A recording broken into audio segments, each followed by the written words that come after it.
And urban development department के सभी अधिकारी, यहाँ उपस्थित सभी स्वच्छता कर्मी, सिविल सोसाइटी के मेंबर्स, भाइयों और बहनों, स्वास्थ्य, स्वच्छता और समावेशी शासन के संकल्प के साथ 17 सितंबर से 2 अक्टूबर तक सेवा पर्व का यह उत्सव पूरे जम्मू कश्मीर में मनाया जा रहा है। उसी कड़ी में आज सामुदायिक भागीदारी से डल लेक के सफाई का अभियान प्रारंभ हुआ है। मैं श्रीनगर के सभी प्रबुद्ध नागरिकों और स्वच्छाग्रहियों का इस कार्यक्रम में हृदय से अभिनंदन करता हूं। हमारे यहाँ हमारी संस्कृति में बड़ा मशहूर श्लोक है, पिबन्ति नद्यः स्वयमेव नाम्भः न खादन्ति वृक्षाणि फलम् नादन्ति सस्यं खलु वारिवाः परोपकाराय सतां विभूतयः। हिंदी में अगर इसको कहें तो वृक्ष तो नहीं फल बखाए, नदी में संचय नीर, परमारथ के कारण है साधुन धरासरी। अगर मैं इसका भावार्थ बताऊं तो हमारी परंपरा में मान्यता है कि नदियां अपना जल स्वयं कभी नहीं पीती, बल्कि दूसरों के उपकार के लिए नदियों में पानी बहता है।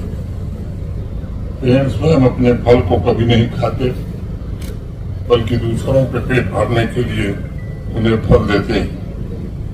वैसे ही बादल भी अपने बरसाए हुए जल द्वारा उगाई फसल को कभी नहीं खाते। मुझे लगता है ठीक उसी प्रकार समाज के प्रबुद्ध जनों का जीवन सिर्फ अपने लिए नहीं, बल्कि समाज की सेवा और दूसरे की भलाई के लिए समर्पित होता है। मैं समझता हूं कि सदियों से इन आदर्शों ने हमारे देश की आवाम का मार्गदर्शन किया है। हम सब जानते हैं कि डल झील का अस्तित्व अपने से ज्यादा आवाम के लिए महत्वपूर्ण है। डल झील यहाँ की पहचान है, सबकी पहचान है। डल हो, नगीन हो, ये जम्मू कश्मीर की तमाम झीलें और नदियां यहाँ की आवाम की जीवन रेखा है और एक बहुत बड़ी आबादी आवाम की अपनी आजीविका के लिए भी उन पर निर्भर करती है। और इसलिए केवल एसएमसी का, एलसीएमए का या सरकारी कर्मचारियों का ये जिम्मा नहीं है, बल्कि ये आवाम की भी नैतिक जिम्मेदारी है कि सेवा भाव से डल झील तथा बाकी जो हमारे पानी के स्रोत हैं उनकी सफाई में अपना योगदान दें। आप सब जानते हैं पिछला जो 1 महीना रहा है वो जम्मू कश्मीर के लिए बड़ा चुनौतीपूर्ण रहा है। एक के बाद एक अनेक नेचुरल कैलेमिटीज ने यहाँ के लोगों की कठिन परीक्षा ली है। मैं समझता हूं कि इन आपदाओं के बीच जनसामान्य को भी अब ये बात समझ में आने लगी है कि अपनी झीलों और प्राकृतिक संसाधनों का महत्व हमारे लिए क्या है। ये सच्चाई कि आज आवाम में प्राकृतिक विरासत को लेकर के नई चेतना जागृत हो रही है और इस बात का एहसास है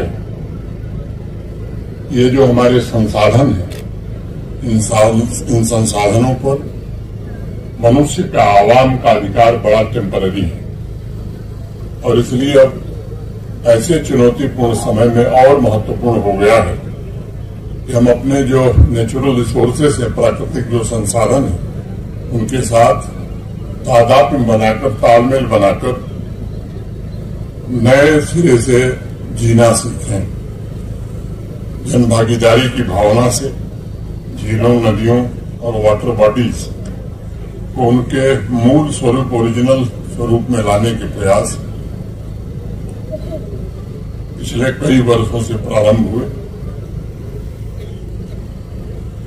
2023 की एक घटना मुझे याद है। एक कार्यक्रम में मैं था और डॉक्टर करण सिंह जी भी उस कार्यक्रम में थे। उनकी एक बात मुझे याद है कि भाई और कोई काम हुआ या नहीं हुआ, मैं 20-25 साल में ऐसी साफ दल कभी नहीं देखा था। मैं इसका श्रेय प्रशासन के अपने सभी साथियों और यहाँ के प्रबुद्ध नागरिकों, सिविल सोसाइटी के मित्रों, lake conservation and management authority के सभी साथी और अनेक स्वयं सेवी संस्थाओं से जुड़े साथियों को देना चाहूंगा।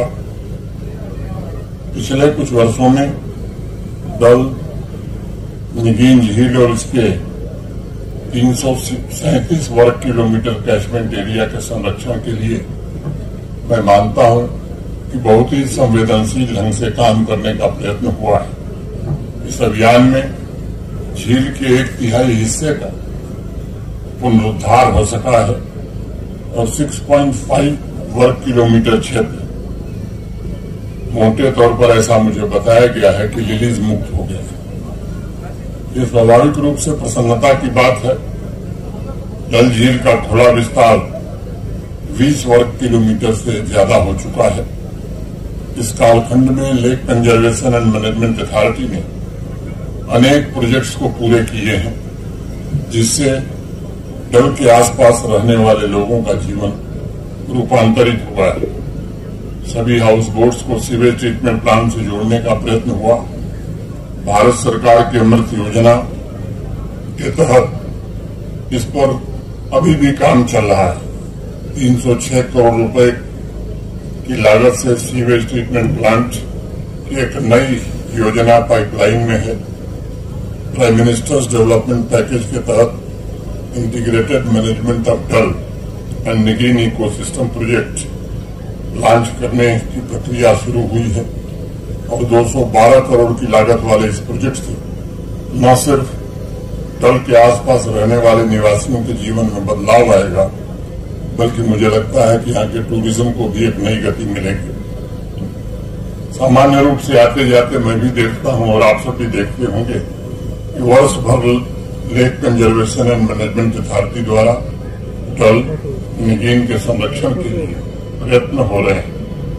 काफी संख्या में समाज के वॉलंटियर्स भी आगे आ रहे हैं। घर की गलियां, नदियां, झीलें अगर स्वच्छ रहती हैं तब हर परिवार में खुशहाली आती है। आज अनेक सफाई कर्मी, जिन्हें हम सब स्वच्छाग्रही मानते हैं, तथा स्वनिधि कार्यक्रम से जुड़े कई लाभार्थियों का यहाँ सार्वजनिक रूप से अभिनंदन किया गया। मैं एक बार फिर से उन सबका अपनी ओर से, आप सबकी ओर से हृदय से अभिनंदन करता हूँ। वो इस बात के गवाह हैं कि वो पंचायत हो या urban body, urban local bodies में स्वच्छता को लेकर निरंतर ये जुटे रहते हैं। न सिर्फ सफाई को लेकर के अब यहाँ नई जागृति आई है, बल्कि शहर हो या गांव हो, ईज ऑफ लिविंग का संकल्प भी अब लोगों में दिखाई पड़ रहा है। जम्मू कश्मीर के गांवों तथा शहरों में स्वच्छता को लेकर के एक प्रकार से प्रतिस्पर्धा प्रारंभ हुई, जो एक सुखद बदलाव की ओर जम्मू कश्मीर को आगे ले जा रही है और इसके कारण टूरिज्म के विकास की संभावनाओं को भी ताकत मिलती है। प्राकृतिक संसाधनों के संरक्षण का अभियान ये एक दिन चलने वाला नहीं है। मेरा सभी अधिकारियों से, सभी सरकार में काम करने वाले प्रशासन के साथियों से निवेदन होगा कि अभियान निरंतर चलता रहना चाहिए। और विशेष रूप से ये जो सेवा पर्व प्रारंभ हुआ है 17 सितंबर से, जो 2 अक्टूबर को समाप्त होगा, मेरा विशेष आग्रह होगा इन दिनों में इस कार्यक्रम को और तेज गति से हम आगे बढ़ाएं। आज मैं इस बात का जिक्र करना भी आवश्यक समझता हूं कि पिछले कुछ वर्षों में जम्मू कश्मीर की महत्वाकांक्षा, उसकी आदत बन चुकी है। वेस्ट फील्ड शहर हो या गांव, ये कैसे हकीकत में बदलें, केवल सपने न रहें, इस दिशा में भी गंभीर रूप से प्रयत्न किए गए हैं। आज मैं आवाम के प्रत्येक व्यक्ति, प्रत्येक परिवार से निवेदन करूंगा कि सिर्फ एक दिन नहीं बल्कि महीने में कुछ घंटे सेवा भाव से हम सफाई के लिए निकालें। कम से कम अपने अगल बगल जहां हम रहते हैं, चाहे वो शहर का हिस्सा हो, गांव का हिस्सा हो, हमारी नदियां हो, झील हो, तालाब हो, उनकी सफाई में थोड़ा हम भी आगे आएं। साथ ही आवाम को यह भी सुनिश्चित करना चाहिए कि नदियों और झीलों में हम खुद गंदगी न करें। इस अभियान में आप सभी का सहयोग भारत के माननीय प्रधानमंत्री मोदी जी द्वारा प्रारंभ किए गए सेवा पर्व उत्सव को निश्चित रूप से सफल बनाएगा। अपनी बात पूरी करने से पहले मैं यहाँ उपस्थित सभी को पुनः याद दिलाना चाहूंगा कि हमारे प्राकृतिक संसाधन हमें अतीत में की गई गलतियों से सबक सीखने की याद गंभीरता से अब दिला रहे हैं। हमें प्रकृति के नाजुक संतुलन का सम्मान करना सीखना होगा और अपनी झीलों और नदियों को साफ करने के लिए ठोस प्रयत्न करना होगा। हम सब जानते हैं कि विकास एक तरफा नहीं हो सकता।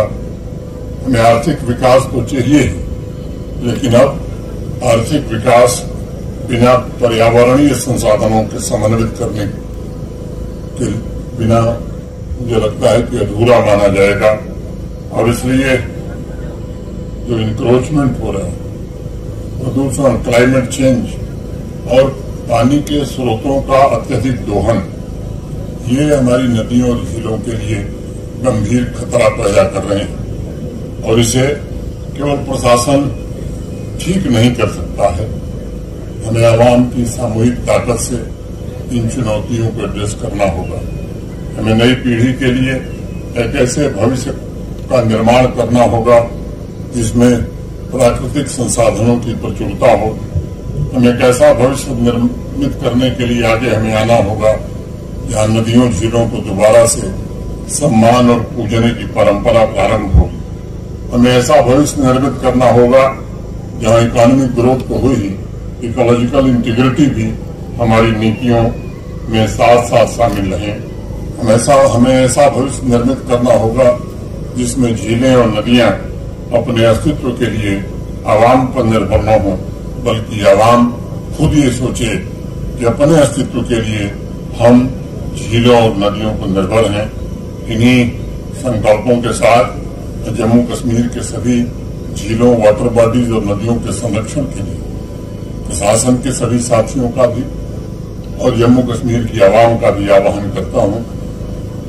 हमें आने वाले दिनों में कोशिश करनी होगी कि हमारे स्कूल के बच्चे हों, कॉलेज के बच्चे हों, प्राइवेट इंस्टीट्यूशंस में जो लोग हैं, इनको भी कैसे अधिक से अधिक संख्या में हम नदियों और झीलों की सफाई अभियान से सेवा पर्व के दौरान और उसके पश्चात भी जोड़ सकें।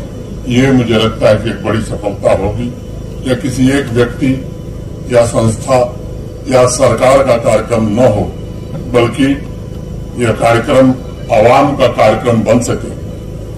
अगर ये करने में हम सफलता पाए तो निश्चित रूप से आने वाली पीढ़ियों के लिए एक बेहतर पर्यावरण, एक बेहतर भविष्य हम छोड़ करके जाएंगे। मैं आप सबको निस्वार्थ सेवा की भावना से काम करने के लिए हृदय से बधाई देता हूं और उम्मीद करता हूं ये निस्वार्थ सेवा निरंतर आपकी जारी रहेगी। मैं फिर से आप सबके प्रति हृदय से आभार व्यक्त करते हुए अपनी बात यहीं पूरी करता हूं। जय हिंद, जय भारत। इन सब ने इस धन्यवाद आज के इस पवित्र सेवा पर्व में शामिल होने के लिए सभी का हृदय से धन्यवाद करता हूं।